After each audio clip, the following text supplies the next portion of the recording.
Hey, I'm Mike Lemon with Cyber Safe Teen, and today we have a very important guest from Boomerang. Mr. Justin, I appreciate you being here today. And can you kind of tell our audience what Boomerang is and really how you got started in this kind of mission that you started? Yeah, well, first, thanks for reaching out, Mike. Appreciate the opportunity to chat with you today. So Boomerang Parental Control is a mobile app for Android and iOS devices. We started out originally with three dads. So three dads with a lot of kids. Between the three of us, I think we had 8 kids. So they were all in that perfect age gap 6.5 years ago where, they're going to be introduced to mobile technology, that'd be a smartphone or a tablet, and having a team that could build the technology, market it, sell it, support it. We felt that this would be a great passion project for us. So there's a lot of passion and a lot of, I like to say eating our own dog food in this one in terms of starting off a company and, testing the app on our kids. Can they break it? If they can't break it, then okay, we're good, right? so there's a lot of that, for the early days, our kids were the beta testers when we first started. And then it grew to, an audience worldwide, arguably, that got the benefits from the app. So at a high level, just a quick features, we'll probably talk about it a little bit later, but Boomerang does take care of the typical stuff, screen time schedules, screen time controls on apps, app blocking, location tracking, and then some additional features like calls and text monitoring on Android devices for those kinds of safety features. Excellent. So, like you said, you started several years ago, and things have changed dramatically over the years. Kind of, what changes have you seen, and how has Boomerang been able to keep up with those changes? Yeah, no, great question. And yeah, a lot has changed, say, in the last 3 years. I'd say that's when things have really accelerated. Prior to that, there was pretty much just competitors like us, like third parties that had a platform, a service to do parental controls on mobile devices. One thing in the early days that we decided to do that we felt was a hole on many other apps was a safe browsing option. So with our Boomerang Parental Control app, we also have a secondary app. It's a standalone app, but it's also a safe browser. So that's a big one around online internet safety, so kids don't stumble by accident on nasty content or by accident looking for it on the Google search. So we enforce some filters on that. And then what happened is the big boys got interested in this domain, right? The Google and the Apples of the world had very limited or very weak offerings at that time. And to that point, about 3 years ago, we tried to do what we could within the boundaries of the guidelines, what we were allowed to do, say, on Android or iOS. And Android was way more, flexible in terms of what we could do, like monitoring other apps individually and those kinds of things. Whereas iOS, we were not able to talk to other apps. So it's kind of a different architecture there. But we knew that going in, so it was not the end of the world. But then Apple introduced screen time features in iOS 12, and that changed the game because we could not get access to those features via, say, like a permission, like location permission or a contacts permission. And we actually had done, a bunch of polling with some of the competitors to get attention of Apple or Apple's attention to help with this, and nothing happened, unfortunately. So that's what's changed. I remember when that years. happened. Yeah. There were so many apps, modern apps, that actually got booted off their store. Yep. And before screen time came out. And so I remember when everyone was getting kicked off, they're raising all this cane, and you knew Apple was doing something, but you didn't really know what they were coming up. Well, but I remember that. We were impacted by that, right? I mean, we were never booted off, luckily, but we tried to work in good faith with them and try to work with the app review team to figure out, okay, well, what has changed, because it was not clear in the beginning. And then arguably it took us down for we had to remove the piece that we use, which is called, it's a little techie here, but for clarification, on iOS, we install our app, and then our app triggers an install of a component called a device profile. And on iOS, if you go into schools with iPads or enterprise companies, etc., the device profile is what allows a third-party service like ours, or what is called a mobile device management platform, to control the iOS devices remotely. And that's a consent by the organization. In a consumer standpoint, Apple was like, whoa, well, we can't use it that way. Yeah, but we've had our app on the App Store for the last 3 years, right? And your guidelines haven't changed to support this. So we lost about 8 months of momentum. We had to strip out that feature. And then I reached out to a few of our competitors and took a chance, say, hey guys, are you having the same issue? They're like, yep, we are. What are we doing about it? Well, we can make some noise, stronger together, et cetera, et cetera. And then we had some momentum. There was a big article you probably saw in the New York Times about this, and it got some, some PR around it, but unfortunately Apple never changed, never budged. And they just doubled down on their features by, extending these features to Mac OS and the Apple Watch and all that stuff. So I don't see them turning their decisions on this one. Yeah, and just so you parents who are listening to this understand this, there's a lot of technical language there, but when it really boils down to this, is that these apps, the modern apps, only have the ability to monitor what iOS or Android allows them to see, and overall, Android allows developers to see a whole lot more than what Apple does. So if you're wondering why doesn't this feature work in Apple with iOS on the iPhone, but it does in Android, that's the exact reason. It's not because the apps are doing anything differently. It's because they don't have permission to do the same things. So let me ask you, with what you're doing and how you're able to help parents, is there a certain kind of really parent or family situation where like we can really help this type of family at the highest level, kind of your superpower? Is there a certain type of family who really, that you are saying, this is our people? Yeah, another solid question. I mean, what we found is, the combination. There's parenting style, right? That starts there. We have, the far extremes. We have what I like to, we've heard the term is helicopter parenting. Like you're on it on every little movement your child's doing. You want to know about it. That's fine. There's tools for that. And we can go to that spectrum if you want to, right? Like in terms of like locking things down, getting to know everything you want to do. And then there's the opposite, which is kind of like, hey, just let me know when stuff happens, right? I'll take a look in once in a while, but I'll talk to my kids about what's happening and I'll let them explore, but then we'll have chats if there's anything that's over the line or what have you. So the parenting style is the one thing that is a wide spectrum for us when we support users. We've seen it all. We've seen some that say, well, why does your app not do this? It should. Well, we can't. As you mentioned, some things are limited by the operating system. And then those operating system features sometimes are not as robust as ours neither. So it's a balancing act.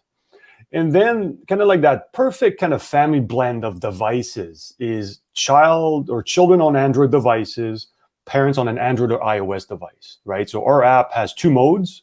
So when you install our app, you don't have to find another app for your child. It's the same app. So we have a mode that's called child mode. The other one's called parent mode. In parent mode, you're the remote control, right? On your phone, your parent device. And then the child mode is the one we have to install a few permissions and put the monitoring features on. So that would be kind of that perfect blend of a family. Why? Because as you know, we do just way more on Android. We're allowed to do more on Android. So it's got just a better experience for screen time. When the schedule is up, we block the whole screen. We don't still allow some apps to be seen. So the overall experience is just a really nice experience versus what we can do on iOS. And again, that's just a limitation of the platform. So I'd say that's kind of the perfect user family scenario is, one with child device on Android. It'll still be a mix. We have some that have an iOS device, but the experience is very limited, as you know. So really, if a parent's looking for a type of phone and wanting to use Boomerang, you're really suggesting whether it's a phone or whether it's a tablet, yeah. It'll work both of them best. It'll work for Android, right? Correct. Yeah, 100%. Excellent. They're also cheaper to replace. Oh yeah, as you know. Yeah, I understand. I like Apple, but yeah, definitely. I'm an Apple fan as well, but in terms of a young child, a 10-year-old or 11-year-old with a $1,000 phone in their hand, I'm not sure. Give them a $250 Android phone, and I guarantee they'll break it. Just ask my daughter. She's broken a few. Is there a different way how you can help, say, a parent with the features that you'll have, a parent who's kind of just getting ready to give their child a phone, or maybe has recently, say, an elementary, middle school versus a kind of high school student? Is there features that would be beneficial towards one set or the other, or kind of how would that best work for them? Yeah, that's another good scenario. So, what I find is obviously the earlier you start, the better, the less friction, the less arguments, right? What I find is if you're introducing a smartphone or a tablet device to your child, make sure it's got the training wheels on it, AKA the parental control app. So you can do some limits, and the limits are automatic. So the child understands, well, the device is going to limit me at 7 p.m. All good. Now, if you go a little bit further down the age group and you're like 13, 14, and you've never had parental controls on there, and you've had the phone for 2-3 years, well, guess what? You've built some behaviors and some expectations that, well, my device works all the time. I bring it to my bedroom. So there's obviously, a bit of behavioral change you'll have to work on, but you have to look maybe at the trigger why, if your child is now a teen and you never had parental controls and now you want to put them on, what's the trigger? Like, what's triggering you as a parent looking to add a parental control to that child device? Is it too much time? Is it maybe concerned about apps they're using? Is it content on the website they're viewing? You want to track their location. Those other apps that can do that very well as well. So that's some of the trigger points that I would consider before you lock things super tight. So I would say early on, have some hard limits around scheduling so that there's no bedtime access. Physically, the device, don't allow it in the bedrooms. I'm sure you give that tip to your groups as well. That's probably the biggest thing we say is there's no reason for them to have it in their room at night, unless they're, on call for some reason. But most kids aren't. Most kids aren't. And, if the good old reason of it's an alarm clock, well, guess what? My kids have never had an alarm clock and don't even use their kids for the alarm clock. I am the alarm clock. So that's not a good reason in my household. And then, with the younger kids, you can do a bit more lockdown on even the safe browsing aspect with our product. So some parents, we have a key set of categories that we block for content. But what I find is the younger kids, parents are blocking a lot more, like optional features. Location is less of an issue with a young one, to be honest. So that's up to the parent if they want to enable that, because the kid may not be moving around yet, going out to their buddies or going out to the school or what have you. But once you hit that 13, 14 range, that's where you may want to back off a bit on the screen time features, the limits. But then you probably want to look at things like, if it's an Android phone, the calls and text messaging are probably little triggers, like a bad word in the text or some cyberbullying terminologies in there. Maybe those are hints you can use as a conversation starter. But as you know as well, most kids are not chatting and text anymore. They're using a Snapchat, instant message, or Instagram. So those we do not monitor. There's other alternatives out there for that. So yeah, those are really difficult to monitor. I was doing forensics for years before we started this cyber safe team, and it's just nothing really handles Snapchat very well. No, it's all encrypted, right? And it's another one challenge. And you're looking to scrub the screen, I think, in most cases, which again is a technical, development challenge that probably can't do on iOS, and maybe you can do on Android until they decide to, block that as well. Absolutely, so it's a challenge. So let me ask you this: is there a type of parent or a parent who's just like, we just can't help you? What we do is just not a good fit for you, and it's not going to be a pleasurable experience to work with us? Is there a parent who you just can't work with?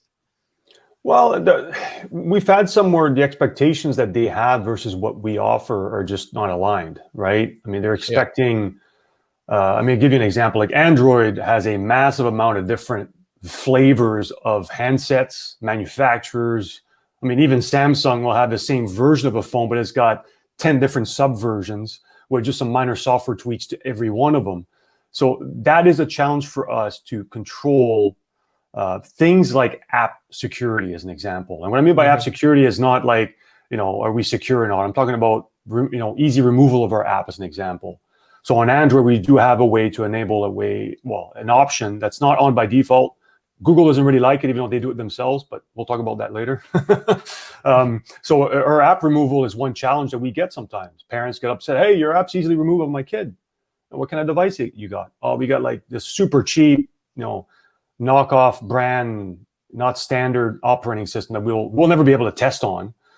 Yeah, that's kind of different. But on typical device like Samsung, even Huawei, LG, I think just stopped making Android. Google phones, Pixels, those are, we have a pretty solid experience on those. So it usually comes down to expectation, expecting our app will kind of, I wouldn't say replace parenting. I've never liked to say that technology will never replace parenting, right? That's our thing. But there are some that expect that just put this Band-Aid on, everything will be fixed. And that's the kind of parent that, unfortunately, I can help, but we have to talk about expectations. So that's probably the worst we've had is maybe it's the marketing, the expectations, what their friends told them of what's possible, right? I don't know. That's probably the toughest one is that. And then on some devices, we just don't work well. I mean, let's be frank. It's a very fragmented environment, so that's tough. On iOS, luckily, it's very solid in terms of the experience is pretty standard across all iPhones, iPads, iPods. So that's a little easier for us to support. But again, Apple's got its own quirky things that we've already discussed about that. So it's kind of you got the balancing act of a lot of spinning, a lot of spinning better balls and spinning experience, plates. but it's kind of fragmented because there's so many different types of phones and chipsets versus one type which you can do a lot with, but they kind of limit that what you can do. Yeah, exactly. Let me I'm going to jump over here and share our screen. I was on your website now. I want to make sure parents can see this, like you were talking about this earlier.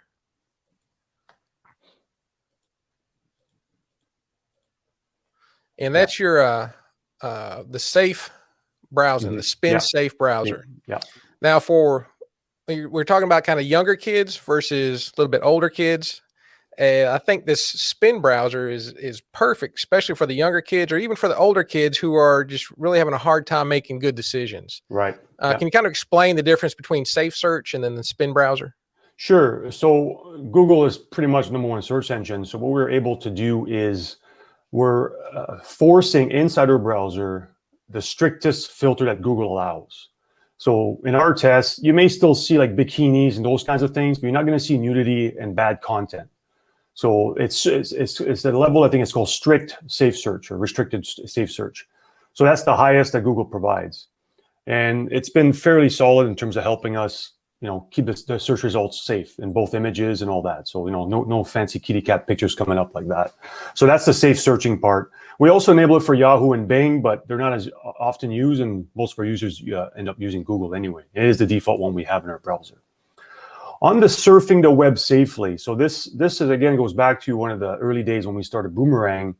So we had screen time, we had app controls, we had location tracking, we had smartphone safety features, but we're like, there's still another pillar to this, which is the browser. The browser is the portal to the web, and some of the filters, and we still believe in having additional layers here. So it'd be your home router, or schools are using this, have a network layer, but typically when those devices go off that network, they're no longer filtered. So our browser actually filters that internet experience anywhere that device goes. So it doesn't matter if it's on a cellular connection, a Wi-Fi connection, a hotspot connection, we're always filtering the bad stuff the same. And what I mean by the bad stuff here, we're talking pornography, nudity, even like VPN websites, proxy websites, unsafe search engines. So we have a list that have been crowdsourced primarily, which has been amazing. Our robots don't really pick up unsafe search engines because we created that whole category. So that's one thing we do as well. And then the last one, which I think is a very powerful and unique thing that we have, is called prone to bad content. We created that own category. And why we created this, Mike, is simple. We found that a lot of sites may be used for good, but have inappropriate content. And we took the hard line of, like, especially younger kids are like, we don't need to start getting into, well, this page is good, this page is bad, this page is good, this page is bad. That's like a whack-a-mole game.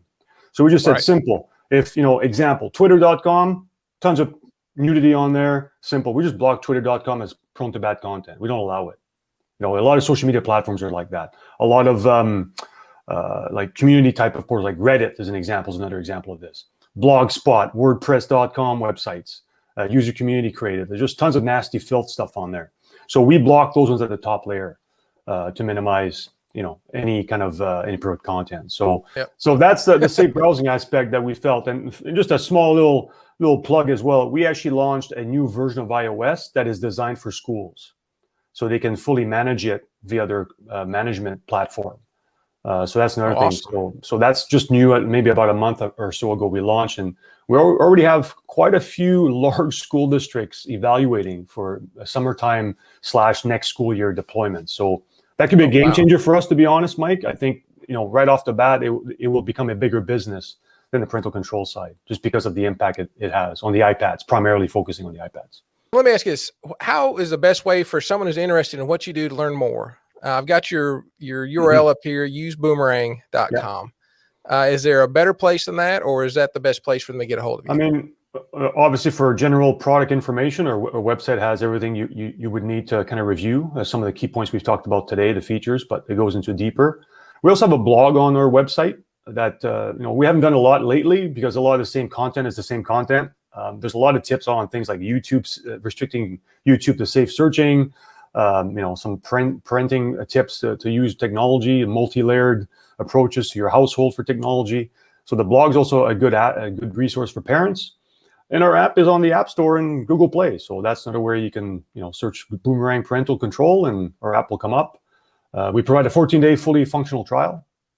Parents want an extension, they can contact us, and we're glad to add more time because sometimes parents are busy and forget they're trying an app out. So we're parents too, we get it. Right? So that's the part you can do it. And in-app purchases, the usual stuff, annual purchasing for licenses, or 10 packs as well if you want to have lots of devices, lots of kids. So it makes it a cheaper option.